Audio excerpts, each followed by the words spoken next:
Why would a nation ask its own sons to die? Not for victory, not for strategy, but simply to delay the inevitable, even by a single day. Stay with this story, because the truth behind the kamikaze is far more tragic, far more human, and far more misunderstood than most people realize. By late 1944, Japan was falling apart. Cities burned. The navy lay in ruins. Fuel had nearly vanished. And within dim, smoke-filled command rooms in Tokyo, military leaders whispered the truth they could not dare say publicly: the war was already lost. If the war was lost, then why send thousands of young men to die? The answer begins long before the cockpit. Japan had spent decades teaching its youth that loyalty to the emperor was sacred, that dying for the nation was noble, and that surrender was worse than death. But wartime desperation twisted these ideas into something far darker, an expectation that young men should sacrifice themselves simply to slow the enemy. Yet here is a truth few people ever hear. Most kamikaze pilots did not want to die. Their diaries prove it. I pretend to be brave. Inside I'm terrified, one wrote. If I refuse, my family suffers, another confessed. These were not fanatics. They were boys caught between duty, fear, and a nation collapsing around them. Training reflected that collapse. Fuel shortages meant pilots often practiced takeoffs only a few times. Some flew barely 10 hours before being told they were ready for a one-way mission.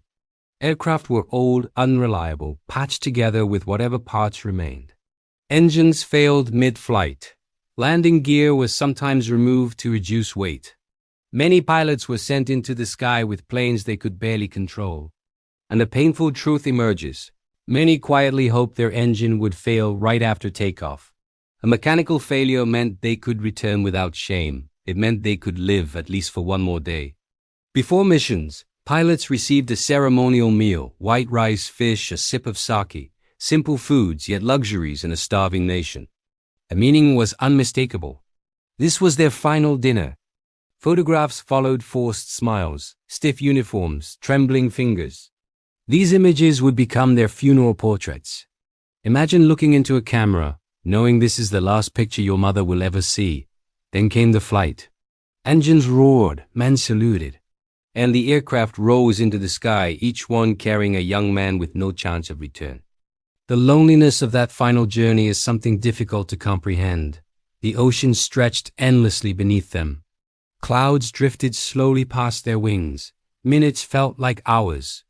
Every mile brought them closer to the enemy, and closer to the end. What fills a young man's mind during such a flight?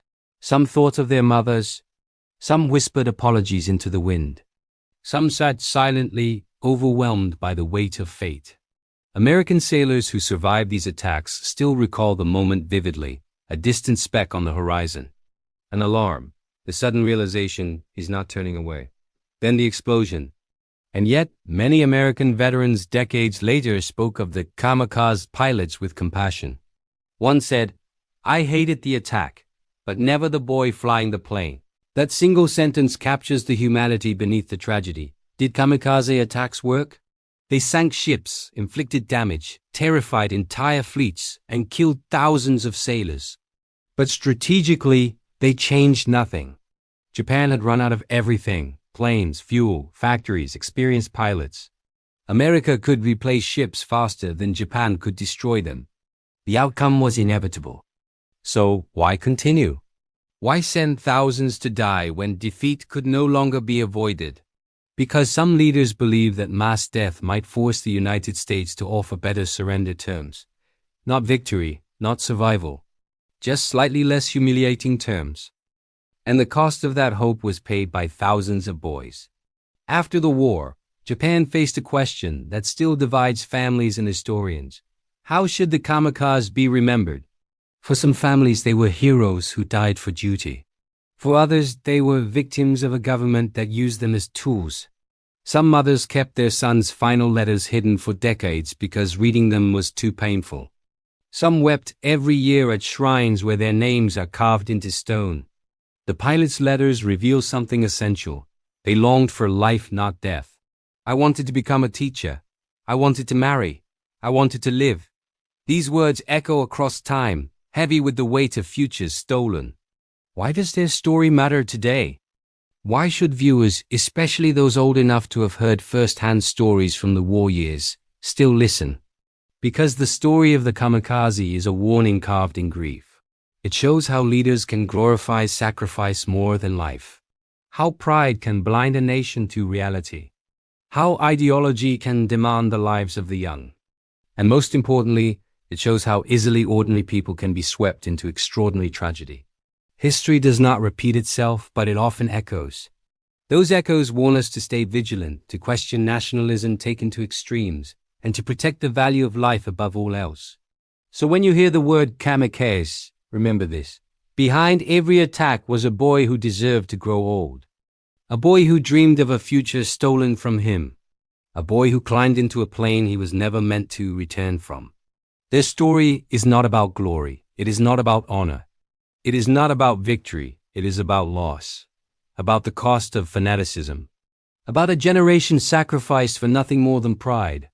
Their flights were the final act of a dying empire. But their message carried silently through history is for the living. Guard your humanity. Guard your youth. And never let ideology blind a nation again.